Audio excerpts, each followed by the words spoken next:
प्रिया श्रीवास्तव। आपका स्वागत करती हूँ अपने चैनल स्टडी विद प्रिया श्रीवास्तव पर।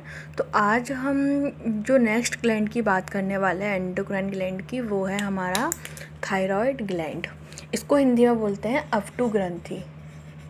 अवटु ग्रंथि इसको इसका हिंदी में नेम है। तो आइए बात करते हैं इसके बारे में। सबसे पहले हम बात करेंगे कि जो हमारा थायराइड ग्लैंड है इसकी लोकेशन क्या है। सबसे पहले इसकी लोकेशन की बात करते हैं। तो आप बोल सकते हैं कि ये बिटवीन लैरिंग्स एंड ट्रैकिया। अच्छा, जैसे कि आप यहाँ देखिए, ये जो हमारा ये पार्ट है ये है हमारा ट्रैकिया, जिसे बोलते हैं श्वास नली, और ये जो ऊपर है ये है हमारा लैरिंग्स, इसे बोलते हैं ध्वनि यंत्र, इसे वॉइस बॉक्स बोलते हैं इंग्लिश में। तो लैरिंग्स के नीचे ये जो हमारा ये फूला हुआ जो स्ट्रक्चर है, और आप इधर देखिए ट्रैकिया के जस्ट ऊपर एपेक्स पे ये जो स्ट्रक्चर है वो क्या है हमारा ग्लैंड। ये जो स्ट्रक्चर है यही है हमारा थायराइड ग्लैंड। थायराइड ग्लैंड जो है इसका वेट जो होता है वो 25 to 40 ग्राम के बीच में वेरी करता है। ओके, ये सबसे बड़ा एंडोक्राइन ग्लैंड है। थायराइड ग्लैंड जो है वो सबसे बड़ा बॉडी का एंडोक्राइन ग्लैंड है। अब हम बात करते हैं कि जो हमारा थायराइड ग्लैंड है ये इसके 2 लोब्स होते हैं। एक जो ये जो है वो है लेफ्ट लोब, और ये जो है वो है राइट लोब। अब यहाँ पे कुछ नोड्यूल्स टाइप स्ट्रक्चर होते हैं इस जगह पे। ये नोड्यूल्स टाइप जो स्ट्रक्चर होते हैं यहीं से तो हमारा थायरोक्सिन हार्मोन रिलीज़ होता है। जो थायरोक्सिन हार्मोन है वो यहीं पे प्रोड्यूस होता है, यहीं से प्रोड्यूस होता है। जो नोड्यूल्स थायराइड ग्लैंड के ऊपर पाए जाते हैं। ये जो लाइन है जो इन लोब्स को डिवाइड करती है उसको क्या बोलते हैं, इस्थेमस, उसको इस्थेमस बोलते हैं। अब हम बात करते हैं थायराइड ग्लैंड से रिलीज़ होने वाले हार्मोन्स की। तो यहाँ से थायराइड ग्लैंड से बेसिकली 3 हार्मोन्स रिलीज़ होते हैं। इनमें पहला है थायरोक्सिन हार्मोन, दूसरा है ट्राई आइडोथायरोनिन, और हमारा जो तीसरा है वो है थायरोकैल्सिटोनिन। इनके हिंदी में भी यही नेम है। अगर इसमें कहीं भी जो अलग से हिंदी का नेम होता है मैं आपको बता देती हूँ। अगर मैं हिंदी का नेम या नहीं लिखती हूँ इसका मतलब ये है कि वो सेम ही है इंग्लिश और हिंदी में। तो आइए हम सबसे पहले बात करते हैं थायरोक्सिन की। जो हमारा थायरोक्सिन हार्मोन है ये 65% आयोडीन का बना होता है। थायरोक्सिन हार्मोन का 65% पार्ट आयोडीन का बना होता है। ओके, अब ये निकलता कहाँ से, जो रिलीज प्रोड्यूस कहाँ से होता है, हमारे थायराइड ग्लैंड के ऊपर जो नोड्यूल्स होते हैं वहाँ से प्रोड्यूस होता है।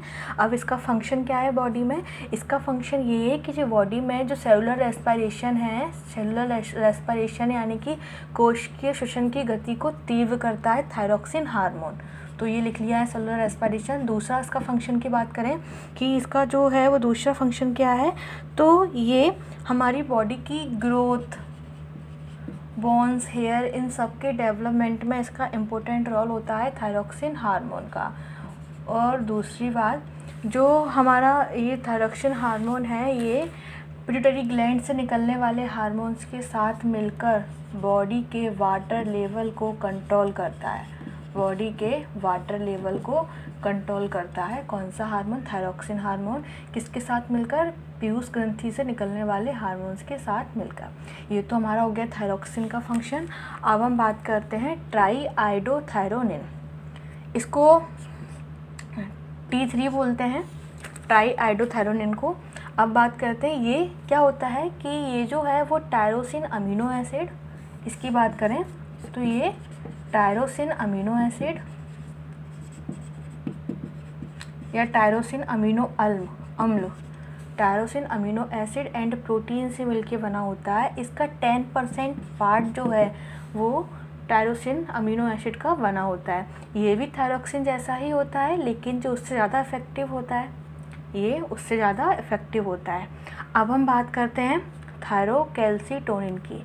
ये क्या करता है, थायरोकैल्सिटोनिन जो हार्मोन्स है ये सबसे पहले हम बात करें कि ये प्रोड्यूस कहाँ से होता है। तो देखिए ज़रा इधर आइए, जो हमारा थायराइड ग्लैंड है इसके जो अंदर का जो पार्ट है इसको बोलते हैं स्ट्रोमा। यहाँ पर इसके स्ट्रोमा में कुछ सेल्स पाई जाती है, वहाँ से प्रोड्यूस होता है थायरोकैल्सिटोनिन हार्मोन। अब ये हार्मोन क्या करता है, ब्लड में और यूरिन में, ब्लड में और यूरिन में कैल्शियम की मात्रा को कंट्रोल करता है, कैल्शियम की मात्रा को नियंत्रित करता है।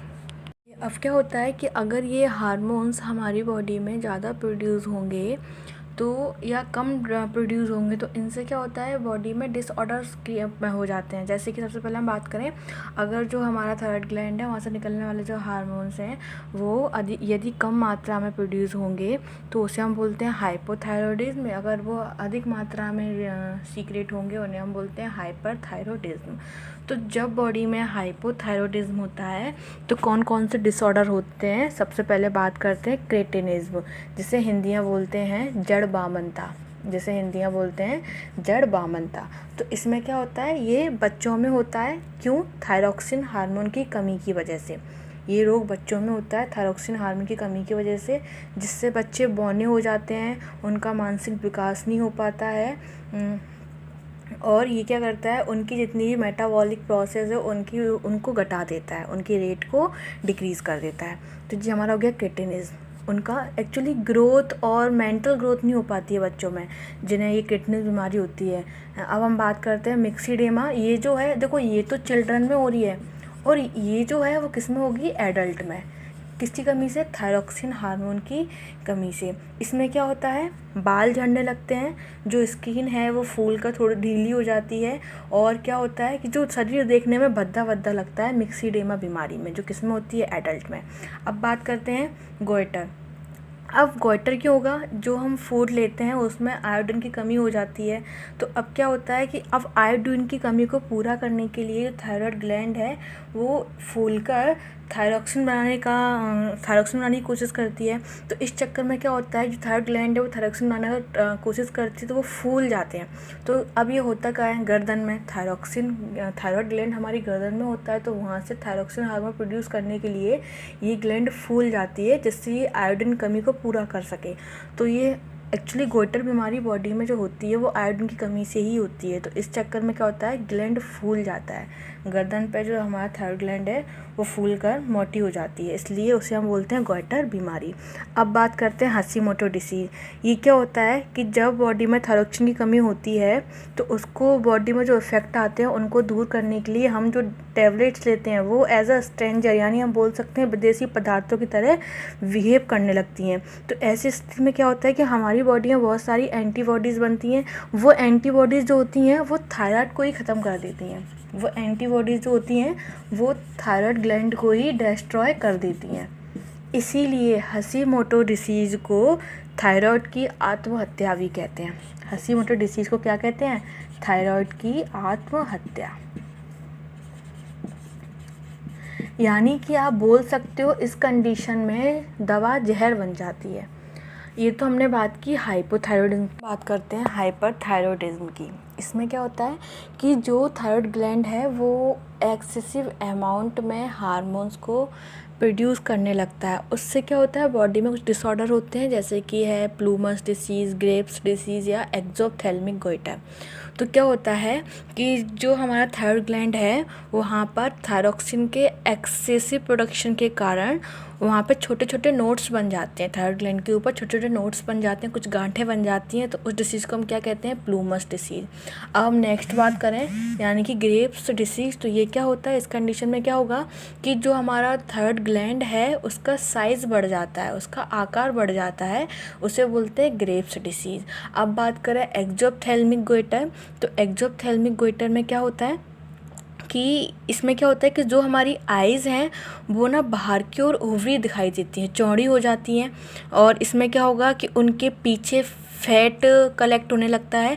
इस कारण वो जो आइज़ है ना वो आगे की ओर निकली हुई दिखाई देती है, यानी इनके क्वार्टर फूल के बड़े हो जाते हैं और आइज़ आगे की ओर उभरी हुई दिखाई देती हैं, जिसे हम बोलते हैं एक्सोप्थेल्मिक गोइटर। ये तो हुई डिसऑर्डर के बारे में बात कर ली। अब हम बात करें कि थायराइड ग्लैंड है इसका कंट्रोलेशन कहाँ होता है। तो इसका जो कंट्रोलेशन है वो कहाँ होता है, थायराइड स्टिमुलेटिंग हार्मोन जो कहाँ से सीक्रेट होता है, पिट्यूटरी ग्लैंड यानी पीयूष ग्रंथि से। तो पीयूष ग्रंथि से प्रोड्यूस होने वाला हार्मोन थायराइड स्टिमुलेटिंग हार्मोन, वो क्या करता है, थायराइड ग्लैंड से निकलने वाले हार्मोन्स को स्टिमुलेट कर सकता है, या हम बोल सकते हैं कि पूरा का पूरा कंट्रोलेशन थायराइड ग्लैंड का TSH ही करता है, जिसे हम क्या बोलते हैं, थायराइड स्टिमुलेटिंग हार्मोन। अब इसके आगे की जो स्टडी, आगे का जो स्टडी है और जो ग्लैंड है वो हम नेक्स्ट क्लास में पढ़ेंगे। इसके लिए आप ये चैनल देखते रहिए और वीडियोस को लाइक